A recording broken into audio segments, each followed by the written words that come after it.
Assalamualaikum warahmatullahi wabarakatuh. Perkenalkan, saya Nur Hidayah Bahrun, mahasiswi dari program studi PGSD Universitas Muhammadiyah Makassar. Baiklah, saya akan mempresentasikan tentang masalah-masalah pendidikan di Indonesia dan penanggulangannya. Yang pertama, saya akan membahas tentang pengertian pendidikan.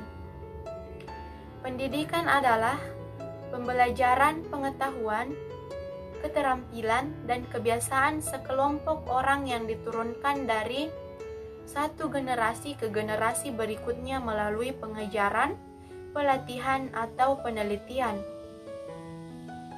Pendidikan sering terjadi di bawah bimbingan orang lain, tetapi juga memungkinkan secara otodidak.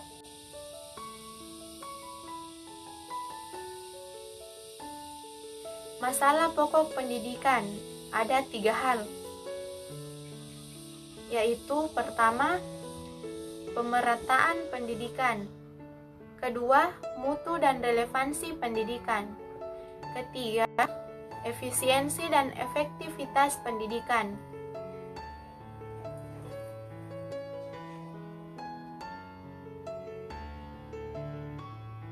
Yang pertama, pemerataan pendidikan.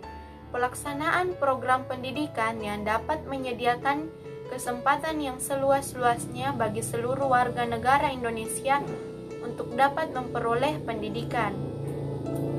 Pemerataan dan perluasan pendidikan merupakan salah satu sasaran dalam pelaksanaan pembangunan nasional.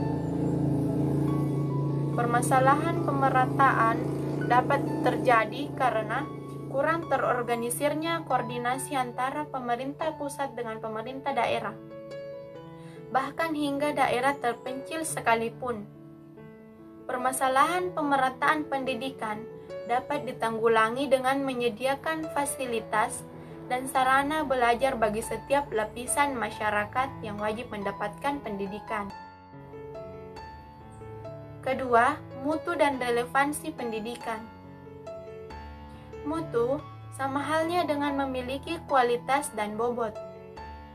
Jadi, pendidikan yang bermutu yaitu pelaksanaan pendidikan yang dapat menghasilkan tenaga profesional sesuai dengan kebutuhan negara dan bangsa pada saat ini. Sedangkan relevan berarti bersangkut paut, kait-mengait, dan berguna secara langsung. Peningkatan mutu ini diarahkan kepada peningkatan mutu masukan dan lulusan, proses, guru, sarana dan prasarana, dan anggaran yang digunakan untuk menjalankan pendidikan. Faktor terpenting yang mempengaruhi adalah mutu proses pembelajaran yang belum mampu menciptakan proses pembelajaran yang berkualitas. Yang ketiga, efisiensi dan efektivitas pendidikan. Maksud efisiensi atau berdaya guna. Pelaksanaan proses pendidikan yang efisien adalah apabila pendayagunaan sumber daya seperti waktu, tenaga, dan biaya tepat sasaran dengan lulusan dan produktivitas pendidikan yang optimal. Pendidikan yang efektif adalah pelaksanaan pendidikan di mana hasil yang dicapai sesuai dengan rencana atau program yang telah ditetapkan sebelumnya. Jika rencana belajar yang telah dibuat oleh dosen dan guru tidak terlaksana dengan sempurna, maka pelaksanaan pendidikan merupakan tidak efektif.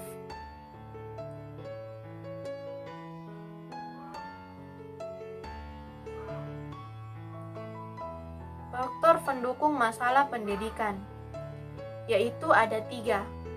Iptek, laju pertumbuhan penduduk, permasalahan pembelajaran. Yang pertama, iptek, ketidaksiapan bangsa menerima perubahan zaman, membawa perubahan terhadap mental dan keadaan negara ini. Penemuan teknologi baru di dalam dunia pendidikan menuntut Indonesia melakukan reformasi dalam bidang pendidikan. Pelaksanaan reformasi tidaklah mudah. Hal ini sangat menuntut kesiapan SDM Indonesia untuk menjalankannya. Yang kedua, laju pertumbuhan penduduk. Laju pertumbuhan yang sangat pesat akan berpengaruh terhadap masalah pemerataan serta mutu dan relevansi pendidikan. Jika daya tampung suatu sekolah tidak memadai, maka akan banyak peserta didik yang terlantar atau tidak bersekolah. Yang ketiga, permasalahan pembelajaran. Kegiatan pembelajaran yang dilakukan cenderung pasif, di mana seorang pendidik selalu menempatkan dirinya sebagai orang yang serba tahu, sehingga pembelajaran yang dilakukan menjadi tidak menarik dan cenderung membosankan. Penanggulangan masalah pembelajaran. Ada dua bagian, yaitu gaya belajar dan gaya mengajar. Gaya belajar yaitu somatis. Belajar somatis dapat disebut sebagai belajar dengan menggunakan indera peraba, kinestetis, praktis, dan melibatkan fisik serta menggunakan dan menggerakkan tubuh sewaktu belajar. Anak-anak yang bersifat somatis tidak akan mampu untuk duduk tenang. Anak-anak ini disebut sebagai hiperaktif. Aktivitas anak-anak yang hiperaktif cenderung dianggap mengganggu, tidak mampu belajar, dan mengancam ketertiban proses pembelajaran.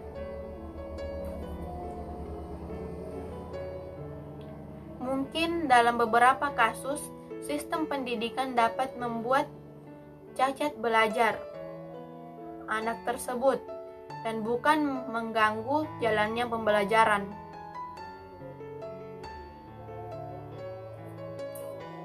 Auditori. Pikiran auditori lebih kuat dari yang kita sadari. Telinga terus-menerus menangkap dan menyimpan informasi auditori, dan bahkan tanpa kita sadari, semua pembelajaran yang memiliki kecenderungan auditori belajar dengan menggunakan suara dari dialog, membaca, dan menceritakan kepada orang lain. Visual. Ketajaman visual merupakan hal yang sangat menonjol bagi sebagian peserta didik. Peserta didik yang belajar secara visual akan menjadi lebih baik jika dapat melihat contoh dari dunia nyata. Diagram, peta gagasan, ikon, gambaran, dan gambaran mengenai suatu konsep pembahasan.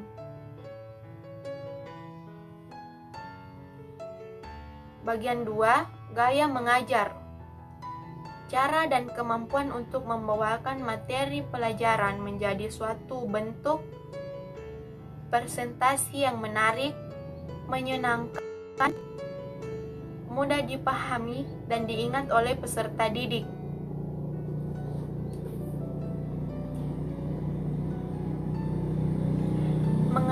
Pengajar tidak beranggapan menjadi sumber informasi yang utama. Sekian penjelasan dari saya. Assalamualaikum warahmatullahi wabarakatuh.